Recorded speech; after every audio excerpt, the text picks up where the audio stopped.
ይህ ሰውዬ ሰው መብላት በጣም ይፈልጋል። የዚህ ሰውዬ ስም ጊልቤርቶ ነው። የዚህን ሰውዬ ታሪክ ስንጀምር ይህ ሰውዬ 28 ዓመቱ ነው።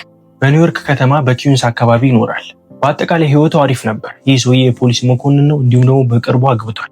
እንዲሁም ደግሞ የአንዲት ህፃን ልጅም የልጅ አባት። ነገር ግን እነዚህ ሁሉ ቢኖሩም አንድ ትልቅ ችግር አለ። ይህ ሰውዬ በጣም ከባድና ለአይምሮ የሚከብዱ ምኞቶች ይመኝ ነበር።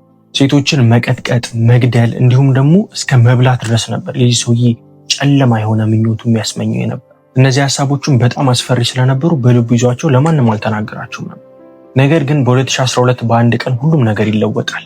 ይህ ሰውዬ ነገሮችን ኢንተርኔት ላይ ሰርች እያደረገ በነበረበት ሰዓት እንደሱ አይነት ጨለማ የሆነ ምኞት ያላቸው ሰዎች የሚያወሩበትና የሚወያዩበትን አንድ ዌብሳይት ያገኛል። በዛም ጊልቤርቶ ከሰዎች ጋር መገናኘት ይጀምራል። ሀሳቦችንም ደግሞ ከሌሎች ሰዎች ጋር መለወጥና መወያየት ይጀምራል። ለመጀመሪያ ጊዜ ከእሱ ጋር የሚመሳሰሉና የእሱ አይነት ሀሳብ ያላቸው ሰዎችን በማግኘቱ ደስ ይለዋል። እንዲሁም ቤቱ ያለ ድረስ እስከሚመስለው ድረስ ነፃነት ይሰማው። ከእነሱ ሰዎች ጋርም ጓደኛ ሆነ። ሰዎችን ስለመብላት፣ ሰዎችን ስለመግደል በስፋት መወያየት ይጀምራሉ።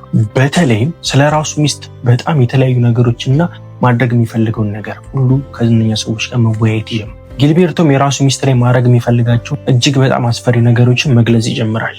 ሚስቱ ካትሊን ትባላለች። ካትሊን እና ጊልቤርቶ ለቅርብ ጊዜ ነው በትዳር አብረው ይቆዩ። እሷ ግን ስለነኚህ ነገሮች ፍጹም የምታውቀው ነገር አልነበረም። ጊልቤርቶም እሷ ላይ ማድረግ ስለሚፈልጋቸው አስፈሪ ነገሮች ኦንላይን ላይ ካሉ ጓደኞቹ ጋር በስፋት መወያየት ይጀምራል። እነሱም እሱ የሚነግራቸው ነገር የበለጠ ይመቻቸዋል። ከዛ በኋላም ጊልቤርቶም ደግሞ በጣም ነፃነት ይሰማውና እነኛ ምኞቶቹን ለመፈጸም ጉጉቱ ይጨምራል። በጊዜ ሂደትም በዙሪያው ስላሉ ሰዎች ታሪክና ይህንን ነገር ለማድረግ በዙሪያው ስላሉ ሰዎች መጻፍ ይጀምራል። ስለ ጎረቤቶቹ፣ ስለ ጓደኞቹ፣ ስለ ስራ ባልደረቦቹ፣ ስለ ብዙ ሰዎች ይህንን ምኞቱን መጻፍ ይጀምራል። እነሱን እንዴት እንደሚቀጠቅጥ፣ እንዴት እንደሚገላቸው፣ ከዛም ደግሞ እንዴት እንደሚበላቸው እያቀደ መጻፍ ይጀምራል። ኦንላይን ያሉ ጓደኞቹም ይህ ነገር በጣም እየተመቻቸው እነሱም የነሱን ሀሳብ ማጋራት ይጀምራል። ነገሩ በዛው እየቀጠለ መስመር ማረፍ ይጀምራል። ጊልቤርቶም እዛው ኦንላይን ላይ ሚካኤል የሚባል ሰው ያገኛል። ጊልቤርቶም የሚስቱን ጓደኛ ፎቶ ይልክለታል። ሚካኤልም እቺ ሴት ለመበላት በጣም ቆንጆ ናት ብሎ ያስባል። ከዛም ጊልቤርቶ የሚስቱን ጓደኛ ሊቀጠቅጥና ገሎ ለሚካኤል ሊሸጥ እቅድ መውጣት ይጀምራል። በዛም ሀሳቡ ሚካኤልን በመስማማት ዋጋ መደራደር ይጀምራሉ። ከዛ በኋላ በመጨረሻም የሚስቱን ጓደኛ ለመሸጥ $5000 ይስማሙ። በዚህ ሀሳብ ቢስማሙም ነገር ግን ጊልቤርቶ የሚስቱን ጓደኛ አልቀጠቀጥም። ይህንን ደግሞ በኋላ ለምን እንደሆነ ነግራል። ከዛም በኋላ ጊልቤርቶ የተለያዩ ሴቶችን ፎቶ በመፈለግ ለጓደኞቹ እያሳየ ሀሳብ ማቅረብና ለመሸጥ መስማማት ይጀምራል።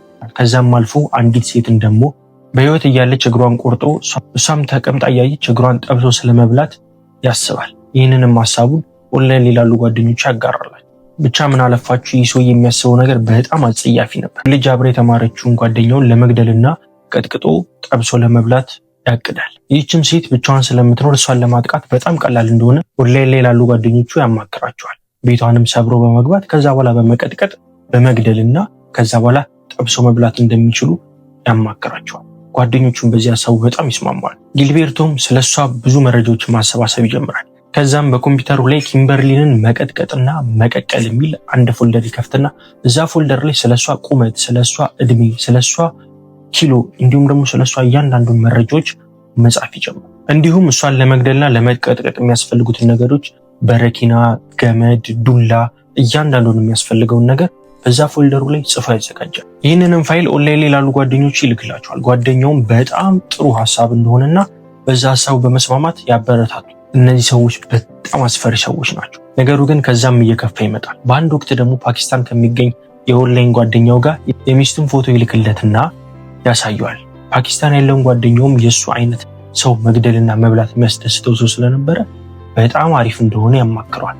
የሚስቱን ፎቶ ከላከለት በኋላ ሚስቱን ወደ ፓኪስታን ጉዞ እንዲያደርጉና እዛ ሄደን እንዝናና ብሎ ሀሳብ እንደሚያቀርብላትና እዛ ከሄደ በኋላም ፓኪስታን ካለው ጓደኛው ጋር አብረው ከተዝናኑ አብረው ካደሩ በኋላ ሚስቱን ገሎ ቀጥቅጦ ሊበሏት ፓኪስታን ካለው ጓደኛው ጋር ይስማማሉ።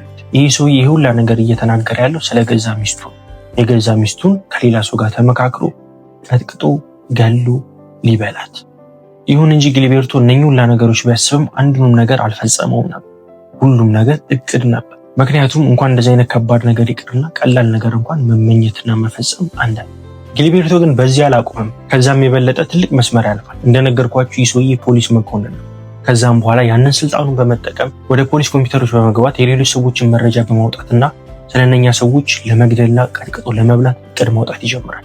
የእነኛን ሰዎችም ብዙ ፋይል መጎርጎር፣ ማውጣት እንዲሁም መውሰድ ይጀምራል። በዚህ ወቅትም ሴቶችን መፈለግ ይጀምራል። የሴቶቹን መረጃ፣ እድሜያቸውን፣ አድራሻቸውን፣ ሁሉንም ነገር መረጃ ይወስዳል። ከ80 በላይ የሚሆኑ የሰዎችን መረጃ ወሰደ። ከዛም በኋላ እነኛን ሰዎች እንዴት እንደሚቀጠቅጣቸው፣ እንዴት እንደሚገላቸው፣ እንዴት ቀቅሎ እንደሚበላቸው እቅድ መውጣት ይጀምራል። እቅዱንም መረጃውንም ኦንላይን ላሉ ጓደኞቹም ያጋራላቸዋል። እዛ ጋር ያሉት ጓደኞቹ በዛ ሰው በጣም ይስማማሉ። እነኚህ ሰዎች ከአይምሮ ቁጥጥራቸው ውጭ ሆነዋል። በጣም አስፈሪ እቅዶችን ነው የሚያወጡት። እንደገና ሰዎች የሚያቀርቡላቸው እቅዶች በጣም ደስተኛ ናቸው። ጊልቤርቶም ከ80 በላይ የሚሆኑ ሰዎችን እንዴት እንደሚቀጠቅጥ፣ እንዴት እንደሚገል፣ እንዴት እንደሚበላቸው እቅድ አውጥቶ ለእነዚህ ሰዎች ስልክላቸው እነኛ ሰዎች በጣም ደስተኛ ሆኑ። እስከዛ ድረስ ምንም ነገር አልተፈጠረበት። ብዙ ነገሮችን ያቅዳል፣ ብዙ መረጃ ያወጣል። ነገር ግን አንድ ቀን ካትሊን ይህ ሰውዬ ሁሌ ኮምፒውተሩን ከተጠቀመ በኋላ ብራውዘር ሂስትሪውን ያጠፋል። ካትሊን ግን ጠረጠረችው። ምናልባት ከሌላ ሴት ጋር እያወራ ቺት እያደረገብኝ ሊሆን ይችላል ብላ ማሰብ ጀመረች። ነገር ግን እንደዛ አልነበረም እየሆነ ነበር። ሰውየው ቺት ከማድረግ አልፎ ሌላ ነገር ነበር እያደረገ የነበረው።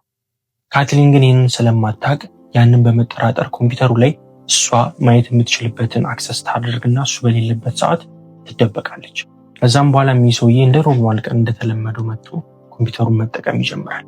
ካትሊንም ግን በዛን ሰዓት ያየችው ነገር ከአይምሯ ቁጥጥር ውጭ ሆነ።